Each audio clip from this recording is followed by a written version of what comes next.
Shalom Akim, this is your brother Karath. I got another lesson for you. I'd like to give all praises to Yahweh, Bahashem, Yahweh Shai, Bahashem, Rakakadash. I'm going to title this one, Schoolmaster 101 to 144. And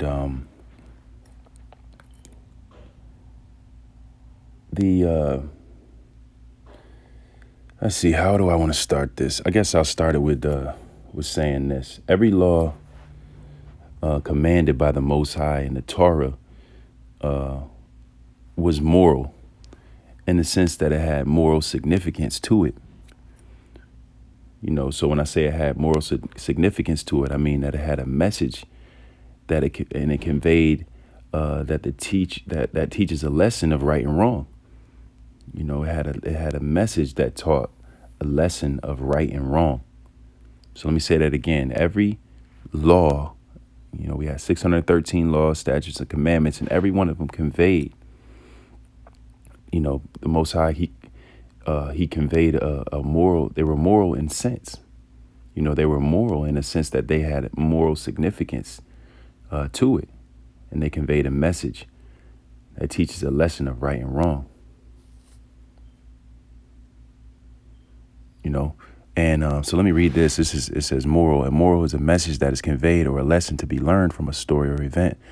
The moral may be left to the hearer, reader, or viewer to determine for themselves, or it may be explicitly encapsulated in a maxim. Or it says a moral is a lesson in a story or in real life. So, So let me get into it, man. So we know that when we, you know, the law is likened unto a schoolmaster. You know, the law is likened unto a schoolmaster. So when we were under, the law, we were under a teacher. You know, and that teacher was teaching us specific things. You know, for instance, when you're in school, I know that Michelle Obama, she had something that she implemented. There was an act that she proposed, and I believe it was implemented, and it was a Hunger-Free Kids Act. And this was something that they did in school, you know, to try to help children out with their diet. It was called the Hunger-Free Kids Act, and in school, that you know, this specific program, this act, it was geared and focused on child nutrition. It was a child nutrition program. You know, it was supposed to instill in children, you know, portion sizes, nutrition in general, just being in a nutritious mindset, you know, focusing on healthy food, you know, in order to combat child obesity. You know, so this was something that was being taught in school, you know, and they were, you know, equating this teaching to a schoolmaster. You know, when we're in school, you know, we're supposed to focus on nutrition. We're supposed to have care of our diet. We're supposed to focus on portion sizes. We're supposed to focus on healthy foods. You know, and in like manner, you know, under the schoolmaster, we were being taught dietary laws and that dealt with cleanness and uncleanness. You know, and the Most High, he endured the troubles of education with us. You know, he taught us, you know, for example, he taught us things that had to do with with things that we should eat, things we should abstain from. You know, the Torah taught these things. You know, so like I was saying before, we have 613 laws, statutes, and commandments. And we have to look at the moral of the story.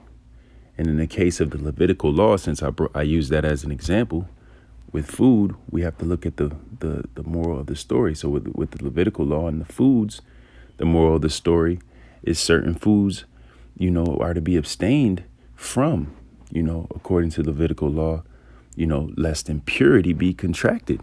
So we can contract impurity, you know, if we don't abstain from certain foods, you know, or worse, you know. So even Lord Yahweh Shai, let me go here. Even Lord Yahushai, even Lord Yahushai, Salakia, let me go here. Even Lord Yahushai, he endured the pains of education, right? Even Lord Yahushai, he endured the troubles of education via the schoolmaster. This is the book of Luke. This is Luke.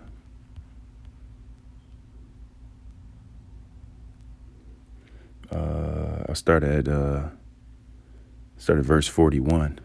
Luke 2 and 41. It reads.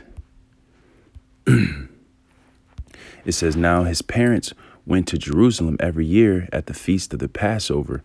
And when he was 12 years old, they went up to Jerusalem after the custom of the feast.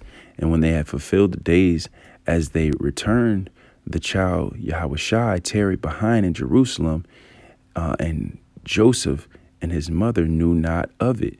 And they, supposing him to have been in the company, went a day's journey, and they sought him among their kinsfolk and acquaintance. And when they found him not, they turned back again to Jerusalem, seeking him. And it came to pass that after 3 days they found him in the temple, sitting in the midst of the doctors, both hearing them and asking them questions.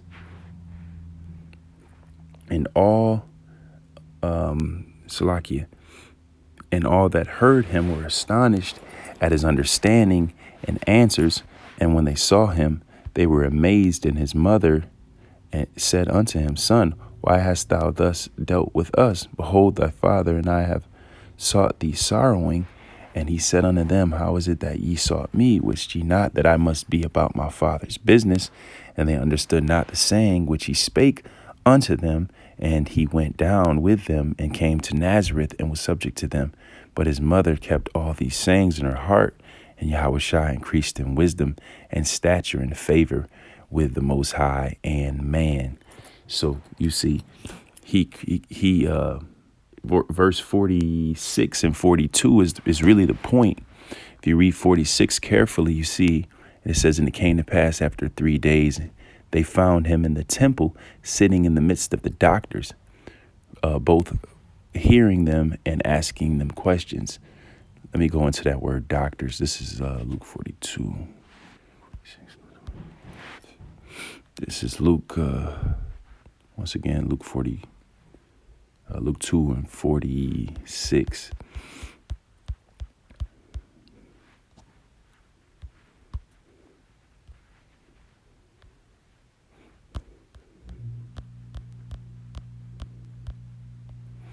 The doctors, it says, saw him sitting in the midst of the doctors, and the doctors here is the teachers. One who teaches concerning the things of the Most High and the duties of man, one fitted to teach and thinks himself so. It says an instructor, master, a teacher. So a teacher, so he was sitting amongst the teachers. So Lord Yahushai was sitting amongst the teachers, man. So verse 46,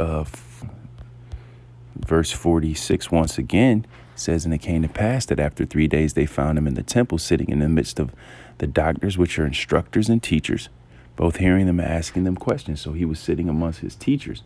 And what were they teaching and instructing? They were teaching and instructing the law. And that law is that schoolmaster, verse 52 is also another good point. And Yahushua increased in wisdom. So he didn't only stop there. He increased in wisdom.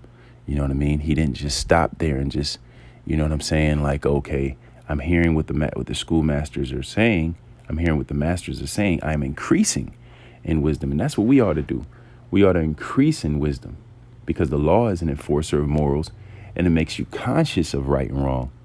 And the Most High made us conscious of right and wrong. He used visual aids.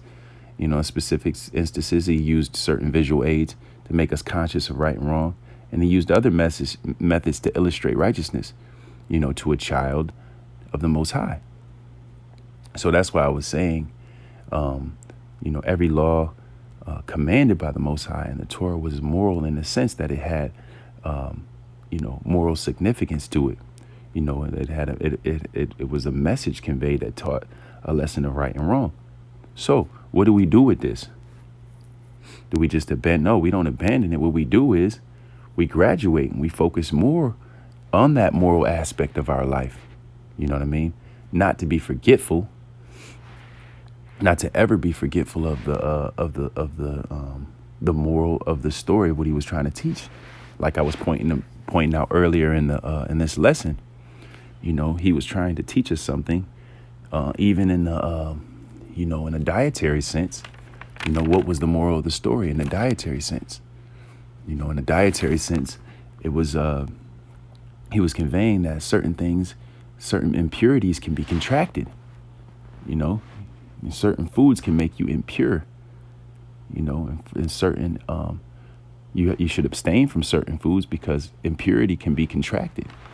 And or worse, man, you can certain foods can destroy your health. But it's another, just to take that a step further, dietary law, Lord Yahushua, he pointed out, it's not what goes in a man that defiles him. It's not what goes in a man that defiles him. This doesn't give you a right to eat unclean foods, but what goes in a man doesn't defile him.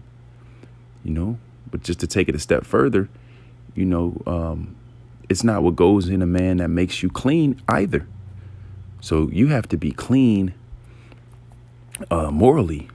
You have to be a morally blameless man, morally upright man. You can't just be ceremonially clean in the sense of washing up and wearing white and not having mixed fabrics, because you can be one of those guys that broaden your phylacteries but within is full of dead man's bones, So you have to always look at the law in the sense of what was the moral message, man. What was it trying to convey? Like if you look at Exodus, right? Exodus 23 in verse 1, it says, "Thou shalt not raise a false report. Put not thine hand with the wicked to be an uprighteous witness." So you can't be following a multitude of people and then being to convict a man of something that he didn't do. Can't be a false witness. It's verse 2, "Thou shalt not follow a multitude to do evil, neither shalt thou speak in the cause to decline after many to wrest judgment." So you going with the crowd, to convict a man. It says, "Neither shalt thou countenance a poor man in his cause. If thou meet thine enemy's ox or his ass going astray, thou shalt surely bring it back to him again. If thou see the ass of him that hated thee lying under his burden, and wouldest forbear to help him, thou shalt surely help with him. Thou shalt not rest the judgment of thy poor in his cause." You can go all the way, to verse 9 in this, "Thou shalt take no gift." Verse 9, jump to verse 9, "As thou shalt not oppress a stranger, for ye know the heart of a stranger, seeing ye were strangers in the land of Egypt." So basically the point I'm bringing out by bringing out Exodus 23, 1 through 9 is the law. Even when you look at civil law, it was designed to impart morality into society as a whole, man. So just to say, make that point once again, every law commanded by the Most High in the Torah, the Torah Sapar, was moral in the sense that it had moral significance to it. It had a message that it had to convey to teach a lesson of right and wrong. So since it was moral since every law that the Most High gave was moral, then what's the next thing to do is to graduate and focus more on the moral aspect of your life. But let me say this again, because Jay could get, start splitting hairs. I'm not saying abandon what the law has taught you. Of course, if the law has taught you that you're not supposed to do a certain thing, of course you continue in that, but that's not where we're not sitting here just splitting hairs about about mixed fabrics or about certain things that knowing very well that the Most High was trying to convey a certain message, man, which is that moral aspect of your life, man. We're focusing more on the moral aspect of your life, because that's what the law was doing. The law was bringing you to a point where you could focus more on the moral aspect of your life. If it wasn't so, the Lord Yahweh Shai wouldn't have focused so much on the moral aspect of your life. The schoolmaster taught you basic things, taught a child a basic thing. And then what you do is you never become forgetful of those things. What you do is, you focus more. Now you start to focus on the moral aspect, because now you're under a new teacher. You're under a new tutor. Because once you got that learning and you've developed that learning, now you're under a new tutor. 1 Corinthians proves that.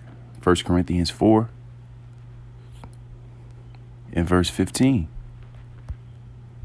For though ye have 10,000 instructors in Hamashiach, yet have ye not many fathers. For in Hamashiach, Yahweh Shai, I have begotten you through the gospel. So we have a new teacher.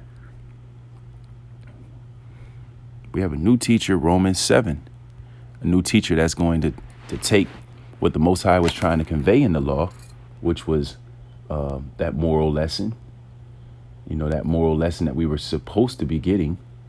He was going to teach us that lesson, and we're going to graduate and focus more on the moral aspect of our life, because every law that the Most High gave us was moral in a sense, because it had some type of moral significance to it. This is Romans 7 and 4. Wherefore, my brethren, ye also are become dead to the law by the body of a Mashiach, that ye should be married to another, even to him who is raised from the dead, that we should bring forth fruit unto the Most High. So we're under a new husband, if you will. And that's part of higher learning. We're under a new instructor. Ephesians 4.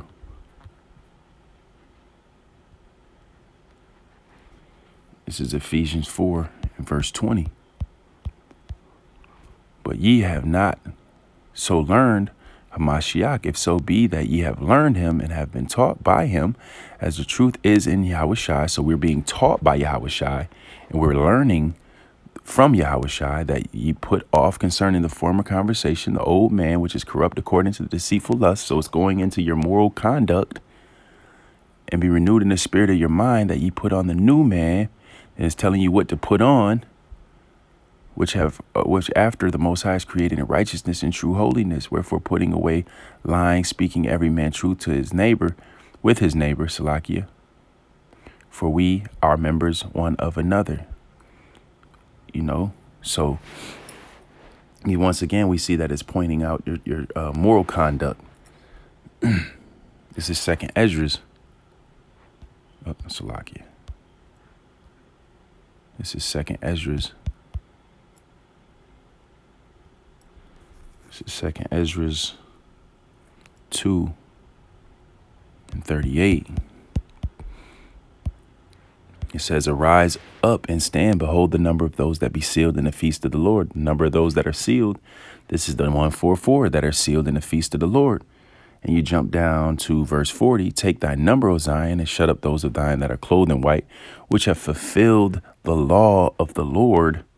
Verse 41. The number of thy children whom thou longest for is fulfilled. Beseech the power of the Lord, that thy people, which have been called from the beginning, may be hallowed, set apart. So they fulfilled the law of the Lord. They fulfilled the law of the Lord. What was the law of the Lord? The 2 greatest commandments. Why? Because, they've learned from the schoolmaster, and then from the schoolmaster, they haven't been forgetful of the moral lessons that was taught by the schoolmaster, and then they went on to perfection, to the royal law. And this is the ultimate understanding of how, what the Lord is trying to convey. That's why he's focusing so much on the moral aspect of your life, is because the schoolmaster was teaching moral lessons. It was teaching specific moral lessons. And like I pointed out before, every law has, some type of moral, significance. Every law that was commanded by the Most High had a moral. It was in a moral sense. It had moral significance to it. So I pray that this was edifying. I want to give all praises to Yahweh by Hashem Yahweh Shai by Hashem Rakakadash. Till next time, Shalom.